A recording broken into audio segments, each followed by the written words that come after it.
एक था चाचा, एक था भतीजा। एक बार दोनों यमजानी को निकले। रामपुर जैसे गांव में पहुंचकर यमजान के यहाँ ठहर।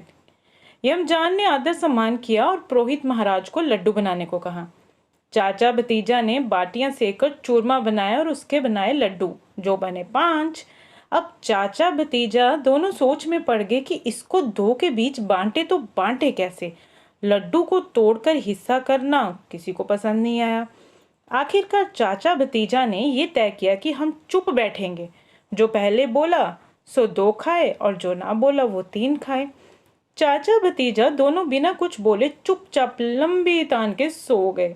यमजान आकर देखा कि कोई कुछ बोलता ही नहीं। बहुत पुकारा पर कोई जवाब दे तब ना।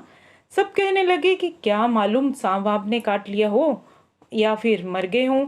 यमजान ने कहा कि यार ब्राह्मण है तो इनका तो ठिकाने लगाना ही पड़ेगा।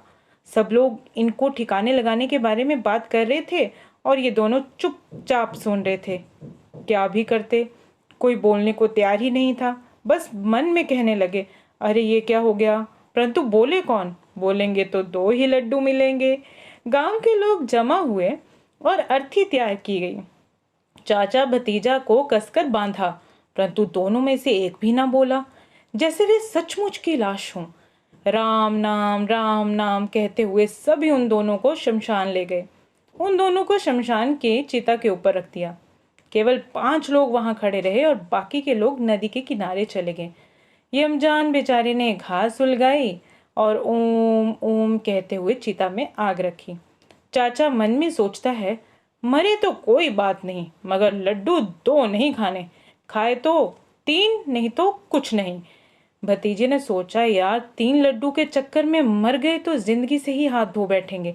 इसलिए आखिर भतीजा बोला, अरे भागो यहाँ से, 3 तुम्हारे चाचा और 2 मेरे। चाचा भतीजा दोनों चिता से उठ बैठे। वहां खड़े 5 बोले, भागो जल्दी, ये तो भूत हो गए।